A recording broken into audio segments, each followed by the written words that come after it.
Mga katutubo nga naman. Teka lang, at sino ka ba para manghusga?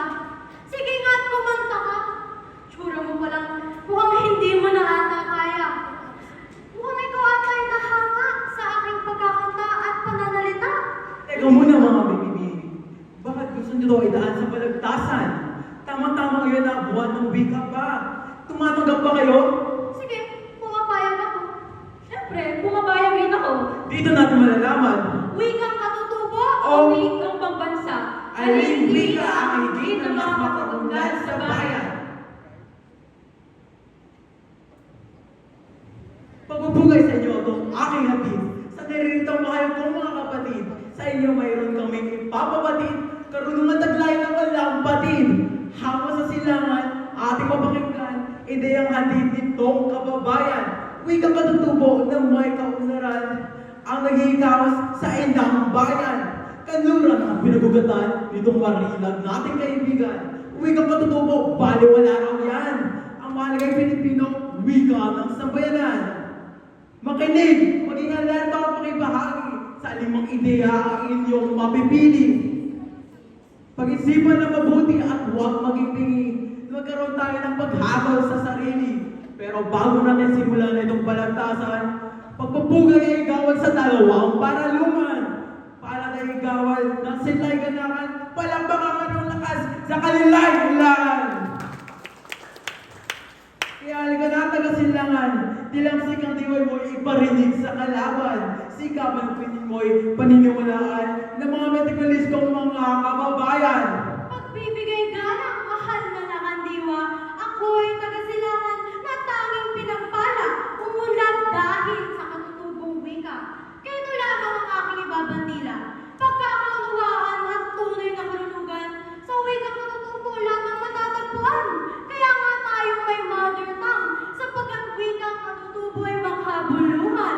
Karunungan ng mga kabataan ay nag-ugat ay wikang katutubong nag-ugat.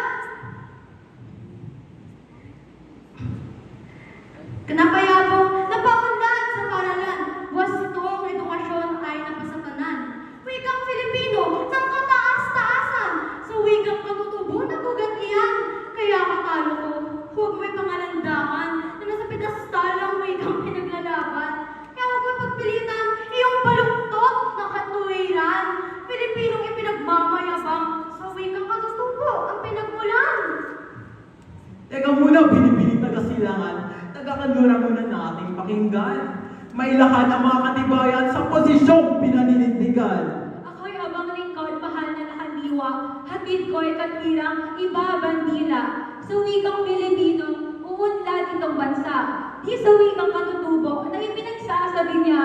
Sa aking narinig mula sa katunggali, tila nawawala siya sa sarili.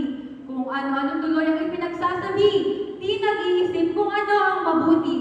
Kilala sa buong mundo, wikang Filipino, tulay sa kaunlaran at pakikitungo. Ipinagmamalaki ng mga Filipino sa pagtamo ng progreso.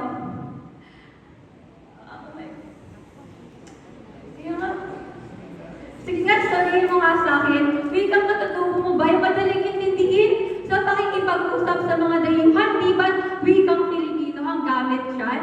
Buong bansa natin ay nagkakaisa dahil sa Filipinong wikang gamit Bakit lagi itong pinagpipilitan? Sa katutubo lang uunlad ang bayan? Siyempre naman! Matay ito at sa kalawakan. Ipagmuni ang mga kaganapan. Ikaw ba'y nagbubulag-bulagan? O talaga lang nagtutulog-tulugan?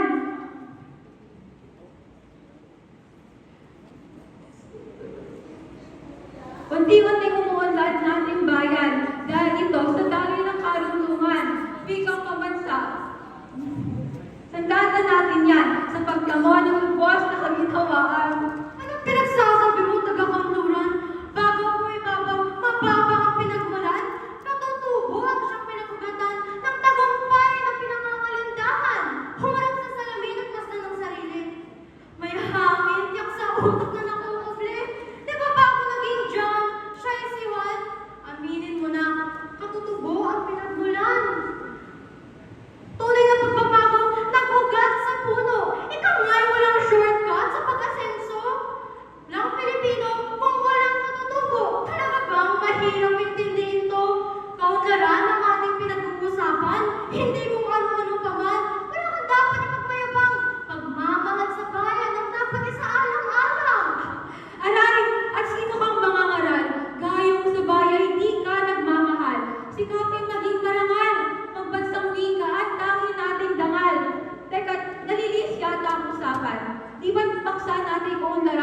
Bakit nilalayo mo ang usapan?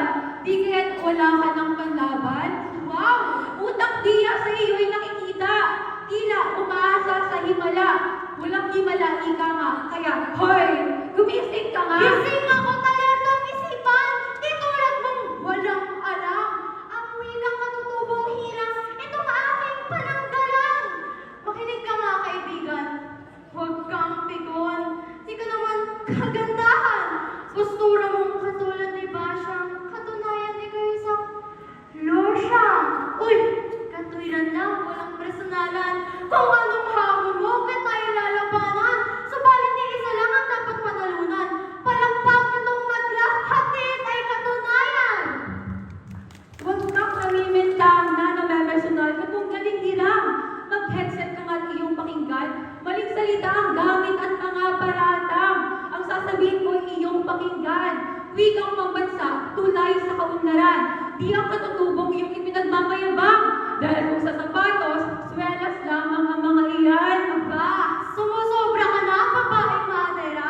Di porket nasa itaas ka, isa ka ng Diyosa. Kung sa sapatos may kang matutuboy swelas, may kang pagbansa na may dinalabang medyas. Huwag mong nainitin iyong pinagmulan. Alalahanin ang sinabi. Bayani nitong bayan ang di lumingon sa pinanggalingan. Tiyak may stiffneck. Di makararating sa parorohonan. Ubus na ba ang katwiran? Isinasama na bayani nitong bayan? Mag-isip ng mabuti, wikang Pilipino lang naman ang nag-iisang daluyan ng kaunlaran. Nag-iisang daluyan ng kaunlaran. Sige, subukan mong tabuin na walang tawiran. Di kaya kapagkamalan kang aswang? Hindi ako aswang, nangangatwiran lang. Ang tinuturan ko ay pawang katotohanan. Anong katotohanan ang pinagsasabi mo? Kaya baka nang yan tulad ni Turman? Hindi ko kakampi sa Turman, kundi si Pacquiao, ang kamao ng bayan. Kamao ng bayan ang tatama sa'yo. Huwag kang tumigil at matitikman mo ito. Ba't ako titigil? Ako'y nasa katwiran. Wala ka nga sa katwiran, kundi ako lamang. Awat na! Awat na mga kaibigan! Baka ang mangyari pa yung mga abot pa sa sabunutan. Kung mga babae pa naman kayong naturingan, ako ito hukom ang inyong pakinggan. Wikang katutubo ang naging patayan sa pagkakaroon ng iisang wika nitong bayan. Iba't ibang dialekto ang naging sandigan na bumubuklod sa buong bayan. Wikang pambansa ang kinikilala. Pinagmamayabang ng Pilipino tulad ka. Sa pakikipagtalastasan sa anumang sulok ng bansa, Pilipinong wika ang bumubuklod sa balana. Ngunit ang pinagtatalunay kaunlaran nitong ating hirang na bansa. Wikang katutubo at Pilipino, magkatulong lang yan sa pagkakaroon ng progresibong bayan. Kaya halina't magkamayan. Magkatuwiray kapwa matimbang. Kaya ang hatol ko sa iyo ay tanggapin. Pareho kayong panalo